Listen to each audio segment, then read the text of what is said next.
I haven't done one of these for quite a long time because I've only sewn 9 things so far this year. The Sojo has definitely been missing in action, but I think it's just about back, and I'm really pleased with most of the things that I've made so far this year. The first couple you've already seen. The very first thing that I sewed this year was the rose print Vogue 8577, and that was part of the Zero Waste project. So there's more detail about that dress in that video, and also, I mean, that's like my 15th 8577. There's a full review on the channel, there's a full sew along on the channel. So I am over the moon with how that one came out, and I can't wait to start wearing it when the weather warms up just a little bit here in the UK. Next up is the goldfish dress. Now technically this was finished last year, but it needed its hem leveling and finishing, which I got done on the 8th of January. I absolutely love how this dress has come out, and I'm really pleased that I have finally used up the large remnant of fabric that I had in the stash. I've made a shirt dress from this fabric previously, and whilst I love that, it is sleeveless, so it does mean that it only really gets worn in the warmer weather. So a long sleeve dress in this print is something that I am very excited to have. I haven't worn it yet because I have definitely been enjoying the Christmas chocolates when I filmed the twirls for this, so it is a little snugger than I personally would like it to be, especially in such a light fabric. But the Christmas chocolates are long gone and things are heading in the right direction again for me, so I will be wearing this one. As I say, I love it, and I'm glad that I finally used up that remnant of fabric. Next up was this dress, which I have got down here today because I needed to twirl it with the matching jacket that I have just finished. This was part of my border print series, and I love how the dress has turned out. I think the type of border print with the print placement has ended up with a really beautiful dress, and I'm so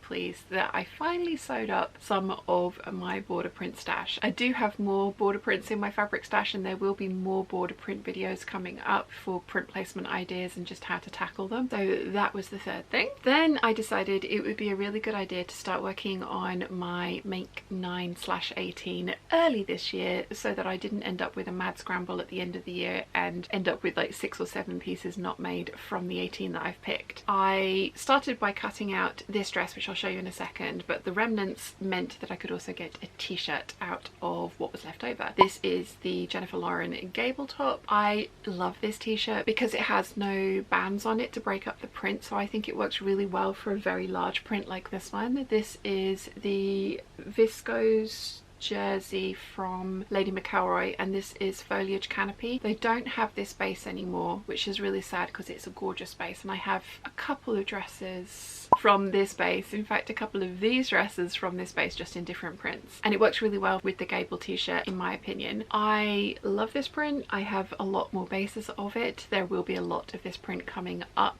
at some point, but yeah, really pleased with this, and as I say, it was a scrap project or a use up my remnants project, so very happy with how this one turned out. Then I sewed up a Renfrew t-shirt for my mum. She cut out the fabric and I just very quickly whipped the t-shirt up for her, and it's a thicker jersey that she got from Roy's Material World when we were at the show last year. I think Pound Fabrics have the same print and fabric, so I will link to it in the description down below if I can find it. It's a really lovely t-shirt. Mum wears it a lot. She really likes the kind of cowl neck, larger neckline Renfrew t-shirt. I've yet to try that one. I've only ever done the v-neck, and I've traced out the cowl neck and also the round neck one, so I really ought to try those, especially as I do end up with fairly decent sized remnants from a lot of the dress projects that I cut out. So I need to try what that cowl neck, because I really like how it looks, and we all know I love a good cowl neck. But yeah, I made a t-shirt for mum, and then I worked on this dress. I absolutely love how this has turned out. I knew I would. The 7319 is a firm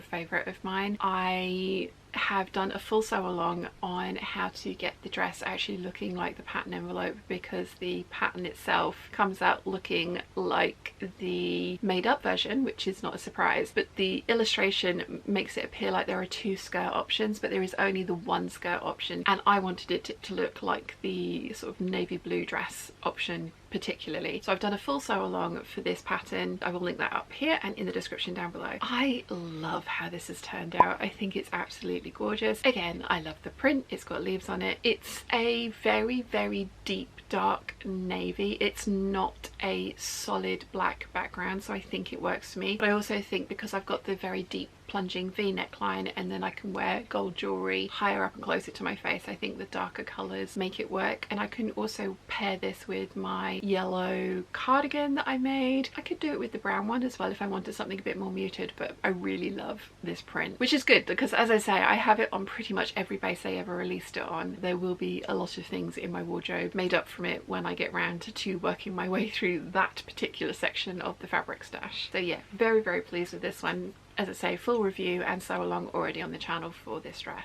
Next up, I finished my Sorrento jacket in this absolutely neon yellow denim that I got from Dalston Mills, I'm pretty sure. I absolutely love the colour. I love the Sorrento jacket. This is my 5th or 6th Sorrento jacket. I actually cut this out in April or May last year, possibly even June, and I have already made a skirt from this fabric. I don't think I'm going to keep either the skirt or the jacket. It is gorgeous, and I really want a bright yellow jacket because I really like this colour and I really like this style of jacket, but this fabric is just really, really stiff. I bought it as a denim, and I think it's listed as a drill. It's not a particularly heavy fabric, and it is just a little bit see-through as well. I've lined it in the Anaconda Anthesis Lena lining because I personally prefer denim jackets with a lining in them. I think they're easier to wear. I've got plain lotus lining in the sleeves for slipperiness factor, but yeah, it's just a little too stiff for my preferences. So this one, whilst I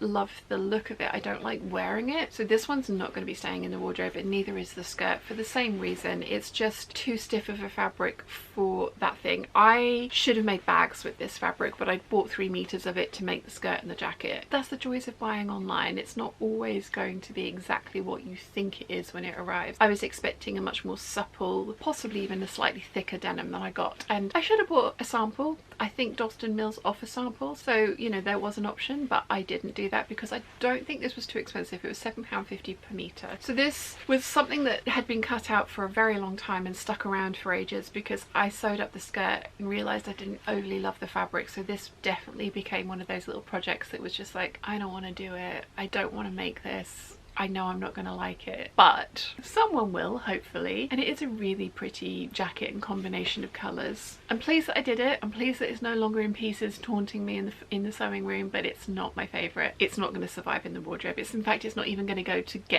go in the wardrobe. I'm immediately going to donate this one, but I'm glad that it's finally done. Next up was my first bag project of the year. This is the Samaran bag by Lavender and Twine, and I've done it in a kind of ivory coloured chalk that I've had, chalk cork that I've had, no, ivory coloured chalk, ivory coloured cork, chalk coloured cork that I've had in my stash for a really long time. Mum bought some similarly coloured but with gold flecks in it, and we cannot find that anywhere. It's in the sewing room somewhere because I know it moved here because I found it at one point suggested it for a bag, and she said yes, but we've no idea where it's gone. We put it somewhere safe, so it's in here someplace. But yeah, it's not loud and leery and brightly printed like my usual go-to. I've got some other corks up there that have got leaves and flowers on them. Is anyone surprised? No. And then this is the charcoal Mora leather that I got from So Hot in the UK. This is not my usual kind of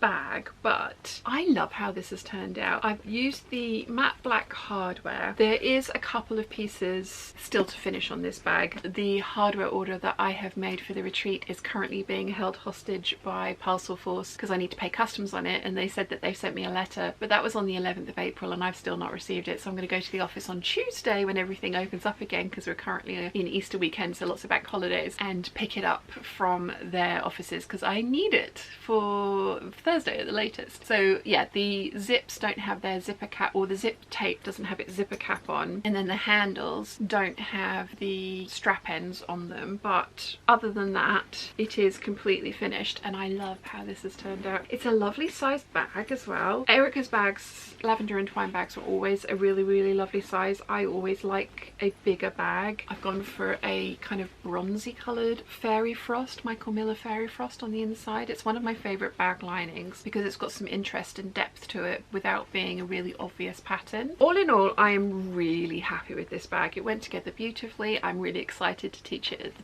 retreat next week. I know fabric combinations of at least 2 other people's bags because I've cut them out for them, but I'm really excited to see what other combinations people have come up with. This was my first bag project of the year. I've got another one to make for Mum because I want to do that for her birthday. It's her birthday at the end of May. She's picked the fabrics and I need to tweak the insides because she wants more pockets, because Mum always wants more pockets. I really enjoyed the process of making this, and I even went, I don't know if you'll be able to see, but I even went for contrast top stitching on the very pale cork, and that's something that I don't do very often because top stitching on bags is usually the last thing that gets done, and if it goes wrong and it's contrast, it's usually very in your face and obvious. But this one went together so easily and was top stitched in such a way that you didn't have to wrestle with the bag under the machine that I braved it. And yeah, contrasting top stitching on my bag, which I am really pleased with. As soon as my hardware kit arrives and I can finish off the zip and strap ends, I will start using this bag. Got little feet on it and everything. Yeah,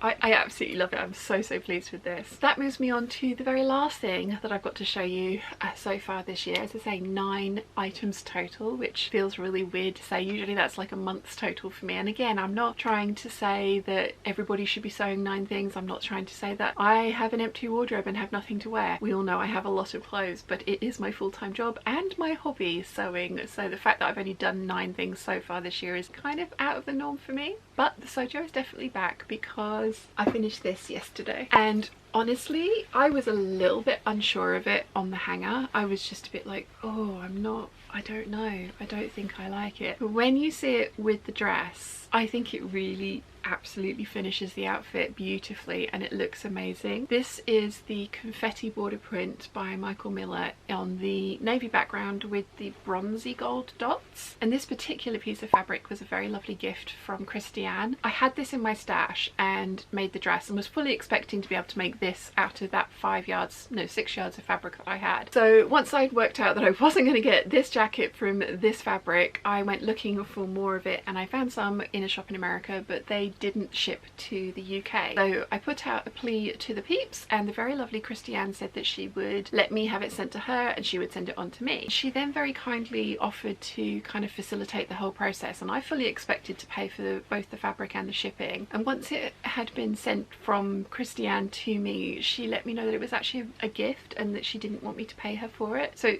thank you so much. I am absolutely over the moon with how this has turned out. I'm wearing this for my birthday dinner, which is happening next week. Yeah, thank you so much, and I'm so pleased with it. Again, it was one of those things where I finished it yesterday, hung it up, and was just like, oh, I'm not sure about this. Have I wasted somebody's precious time and money? But having put it on with the dress, I think it looks amazing. I don't know if I would ever wear this with anything else. It will be fun to have a play around and see if it looks good with anything else in my wardrobe, but as an outfit with that dress, I think it looks spectacular, and I'm so happy and I can't wait to wear it for my birthday. So that was the 9th thing that I got sewn up this year. I have 1, 2, 3, 4 projects cut out ready to go. I have a giant pile of fabric next to that of projects that I would like to attempt. I'm going to be showing you those fabrics in my May plans, which should be coming out next week. You'll have to let me know in the comment section down below which is your favourite, and do you agree with me about some of the ones that I'm absolutely in love with and some of the ones that, well,